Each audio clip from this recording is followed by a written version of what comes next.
right, thank you for staying with Daybreak. We're still having this conversation on Kenya and Tanzanian trade deals and whether it's getting better or worse now that President Samia Suluhu is here for a two-day state visit. Started yesterday. She said, by her own words, that the trade deals will be better and stronger going forward. Let's cross over to Serena Hotel, where Dennis Otieno is standing by with the latest there. I believe there's supposed to be a meeting of between the president and business leaders in that region. Dennis, good morning. It's good to see you. What are we expecting right now? Morning, Trevor. We are here at the Nairobi Serena Hotel, and this is the very venue where we are going to be having the Kenya-Tanzania Business Forum. Now, it is a forum that will be bringing together business delegations from both countries, and this follows the visit of President Samia Suluhu, who arrived yesterday in the country, of course, upon the request, the invitation of President Uhuru Kenyatta. And it is at this very place where the business delegations from the two countries will actually be meeting to discuss issues that relate to trade matters. And at the moment, clearly, as you can see behind me, what is happening right now is that the organizers here are just having final preparations of this particular room where the meeting will be taking place. And of course, I've noticed that the security detail, the security team is actually also trying to sort out security issues and just ensure that everything here will be fine. So at the moment, they're just doing final preparations to make sure that everything in the room is well, and also ensuring that the systems that will be used to communicate here are in top gear. And clearly, Trevor, this is a very important meeting, especially bearing in mind what has been happening in the past between these two nations. Kenya and Tanzania are actually, big powerhouses in the East African community. And from what I've seen, the program will start at around 9 a.m. And we do have representatives from the East African Business Council. I've also seen there's the Tanzania Investment Center representatives who actually are here. And we'll also be hearing from officials from the Kenya Association of Manufacturers. And we know that they've actually been so vocal about championing for fair trade practices in the entire EAC region to benefit all our partners who are involved when it comes to trade. And the frustrated relations that have actually been between Kenya and Tanzania, it is the hope of traders, especially those who trade across borders, that the issues that are going to be discussed here by the delegations are actually going to be implemented, because we've had years of what I would call, cold wars between these two countries. But from what President Samia Suluhu said yesterday, clearly it's a good sign that trade relations are going to improve. She says that in terms of investment, we do have about 30 companies, Tanzanian companies, operating in the country. And when it comes to Kenya investing in Tanzania, Kenya has actually had close to 513 projects. And clearly, from what we've seen in the past, relations have not been that good. But she is confident that with the interactions that the ministries of trade from the two countries, with the interactions that they've been having in the past, they will be able to iron out these issues. And so, Trevor, for now, we'll just keep tabs on what is happening here. And as soon as the program kicks off, we'll let you know back there in studio. Thank you. Dennis, it's interesting that you mentioned the East African Business Council, because they gave a report earlier on saying we've lost about 517 billion shillings worth of trade when it comes to tourism. Do we expect any solid deals from this Kenya-Tanzania Business Forum, especially on tourism? Well, Trevor, you do realize that these forestry relations between Kenya and Tanzania have actually date back to the 1970s, and there's been no concrete solutions as to how they can actually be addressed. And like the tourism bit, this has been occasioned, especially by the COVID-19 spikes, that we've actually seen Kenya taking, a lead in trying to contain the spread of the coronavirus, and this hasn't gone down well with neighbors, not just Tanzania, but we've also seen some reactions also happening from Uganda. But from what the East African Community Cabinet Secretary Aden Mohamed said yesterday, he mentioned that discussions have been happening, and there is optimism of them addressing these issues that have been happening. And he admitted it's going to take time, but the fact that they're engaging in these discussions, it's a step forward, and also seeing Samia Suluhu's presidency clearly giving all the intentions that they want to make things better. So it's just a matter of wait and see, and maybe solutions might be found sooner rather than later. Trevor. Dennis, there's also this issue of work permits. I think there's a conversation on the leaders saying that they've inked a deal on around work permits. Is this also likely to come up again today?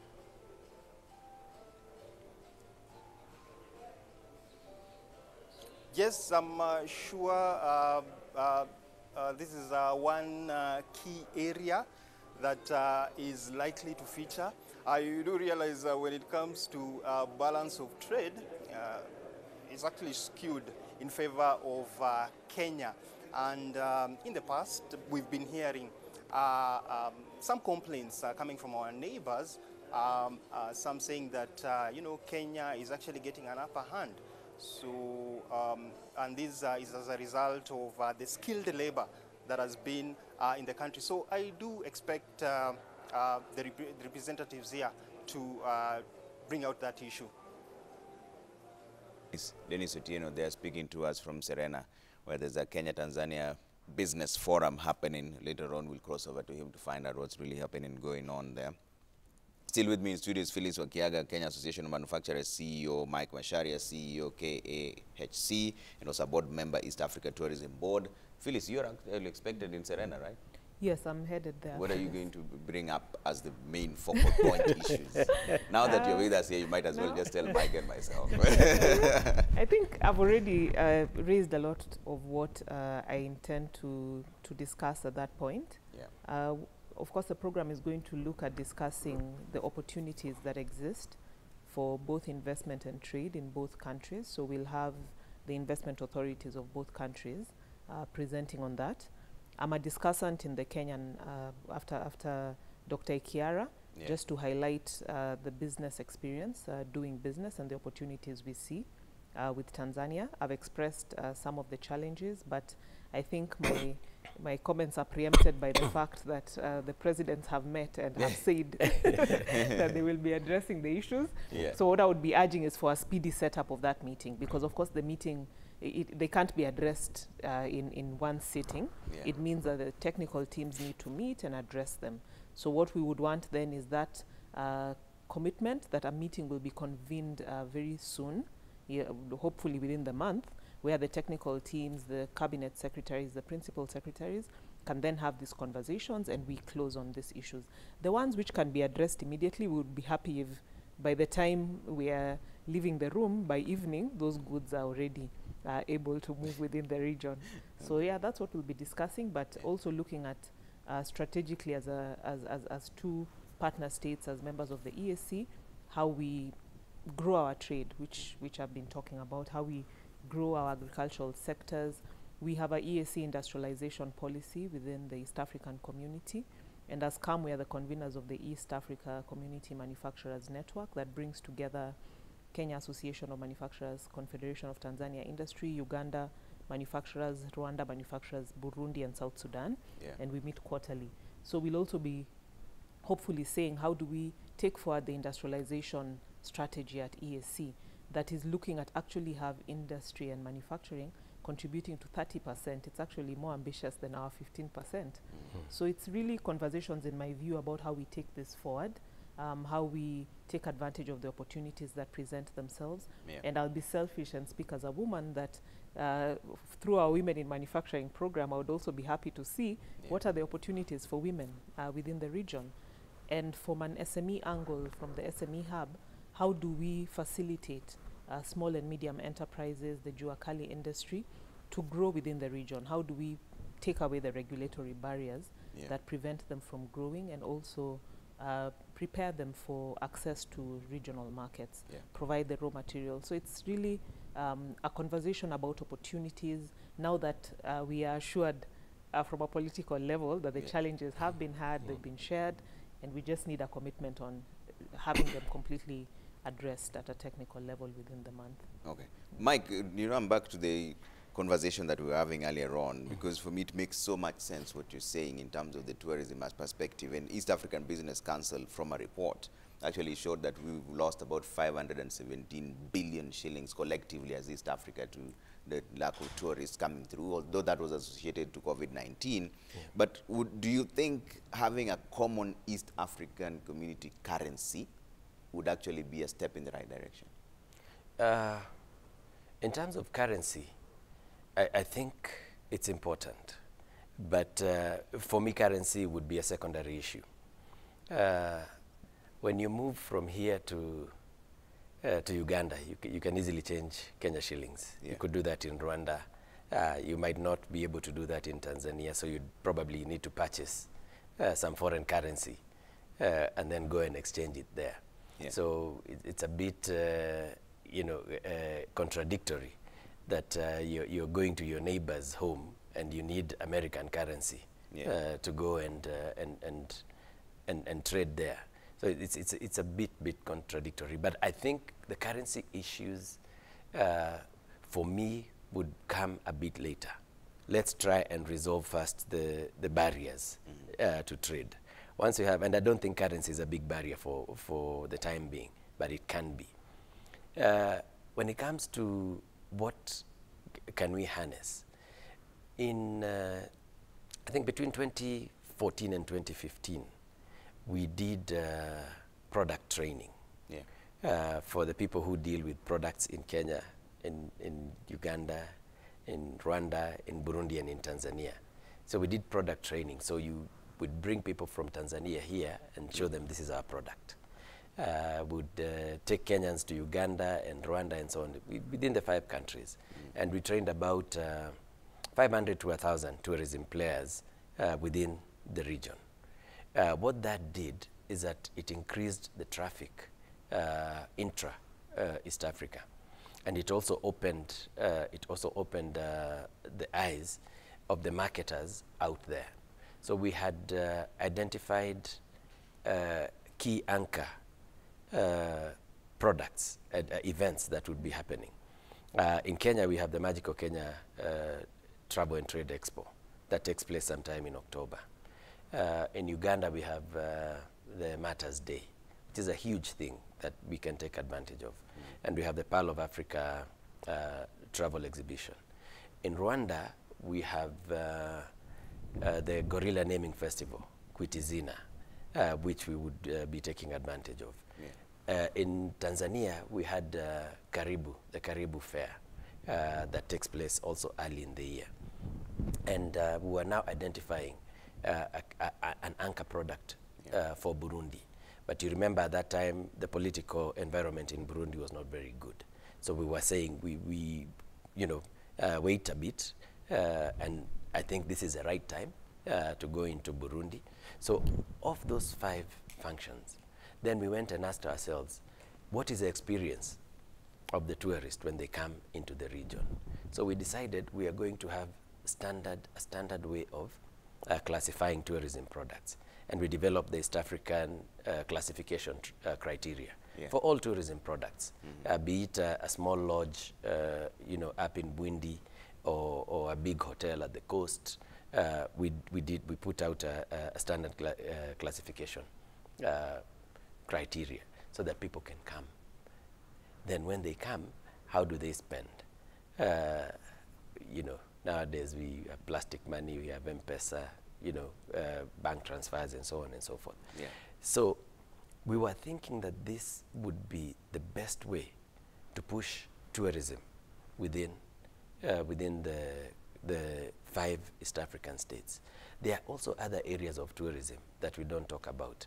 The cultural side, trying to cross our cultures. When you have those Rwandese and Burundian dancers here, and you have Masai or Giriama dancers, you exchange. We even went out marketing as a common unit for 3 years in London and Berlin, at the World Travel Market and the International Travel Market, ITB, in Berlin. We went to Japan. We went to Nigeria together, to a show known as Akwaba, because we thought that, North and West Africa is an important market for here, especially when you think about culture. There's medical tourism. Yeah. Got a lot of people from the region coming into Kenya to be treated. There's a hospital that was built by the Rwandese government near the Katuna border with Uganda that caters mainly for Ugandans. Governor Oparanya is putting up a very huge hospital in Kakamega, a huge referral hospital that can serve the region. So you can serve people from Uganda, Rwanda, and Burundi. Yeah. So there's so many opportunities that we need to think about. And I know you'll ask me why I'm not going to Serena. Yeah. Why not, now that we're there? We still have an opportunity because we have, most of our tourism meetings take place in Arusha. That's where we have the headquarters of the East African Business Council. And we actually have some of our Kenyans working there in very high positions. Just recently, Dr. Maduki was appointed as SG. Peter Maduki. Yeah. So we have, for us, I don't think we'd be able to present our case here at this high political forum, but we have a lot of information that we could put to the table. Okay. So we do hope that one of the outcomes over here is that we review our relationship in terms of tourism and the borders, and hopefully Tanzania can join the single visa and the movement by ID. And once that is done, then Burundi will come in. There's a lot of cross-border opportunities. I've just mentioned Katuna. We can open up DR Congo through the Gisenyi border in Rwanda near Lake Kivu. We can open up trade with Rwanda directly through that Katuna border. So there's a lot of issues. There's the Isebania border. When you ask Kenyans, how do you get to Tanzania? They'll tell you can only go through Namanga or through Taveta. But we have Isebania and we have Masai Mara. We can open those as well. So there's a lot of opportunities that we can take advantage of. All right. Phyllis, do you think a single currency would help? A single East African community currency? I think that should come later because even in terms of priorities, it's one of the priorities. The discussions I think have been had through the ministries of the national treasuries of all the partner states. So it's still an ongoing discussion. And the way a custom union progresses, of course, the ultimate is the political federation at the end. Currency, single currency happens somewhere before that. But we move systematically as we build on these other issues we are mentioning. So once we have the common market working, the freedoms he talked about and the rights in place, and then we have the customs union in place, and we have the common laws and regulations like the EAC Customs Management Act and the common things we're trying to do. We harmonize domestic taxes, which has been also a long-standing conversation within the region about how we should harmonize our domestic taxes, because they are one of the policy issues that eventually become an impediment to trade. So it's systematic. So we'll get there one day, but I don't think it's the immediate priority for now. Okay. Well, as you go into Serena after this meeting, and you mentioned the Africa Continental Free Trade Area, is that, how do we benefit from that particular deal? And you mentioned that this, for you, the EAC one is stronger than AFTA. No, I didn't say that. Yeah. That was in response to the earlier question on the COMESA and SADC, because an FTA is a free trade area, but a customs union actually leads to the countries having a common external tariff and also having common customs laws, regulations, and other laws and regulations. A free trade area is important. COMESA is a free trade area, and we are trading quite significantly within COMESA, and it happens quite seamlessly for a lot of the countries. So we see AFCTA as an opportunity that we can capitalize on over and above the East African community. Already EAC is providing those opportunities, but imagine when you have the entire African market, the ability to move your goods freely between these countries, agreed rules of origin that we have agreed on within the countries, and also the infrastructure development that comes with it, because it just doesn't happen. We also need to ensure that we have the roads, the infrastructure, and we are creating all that common infrastructure, and I know the African Union is also championing for that. We have the issues around the air transport, the free movement of people, because if you're moving from here to Nigeria or to Algeria, you won't do it by road the way we drive to Tanzania.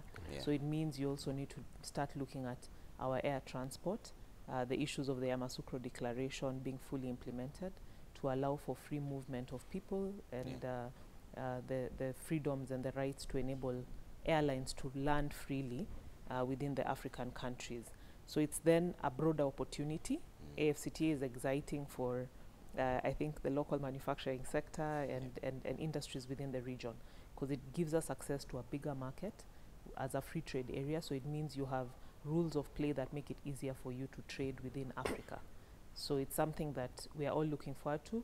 I know the development of the strategy at the Ministry of Industry and Trade has been ongoing. So once the strategy is in place, it would then be, how does Kenya as a country start to capitalize and take advantage of the opportunities? As the association, what we are looking at is even now attending and interacting with the different countries in AFCTA, going for those trade fairs, seeing what the opportunities are. We have our own Changamka Kenya Shopping Festival coming up in November. So we are reaching out through the government and the networks to the other countries to come, because I think this kind of trade fairs, the same way for tourism, will provide opportunity for us to create those linkages, the B2B meetings, see what exists within the region that we can take advantage of for the AFCTA. So it's a big opportunity, and we are really gunning up to capitalize on it. Okay. I'll take another quick break here on Daybreak. When you come back, I'll take a bit of your feedback also and talk about the issue of AFCTA with Mike Macharia in just a bit.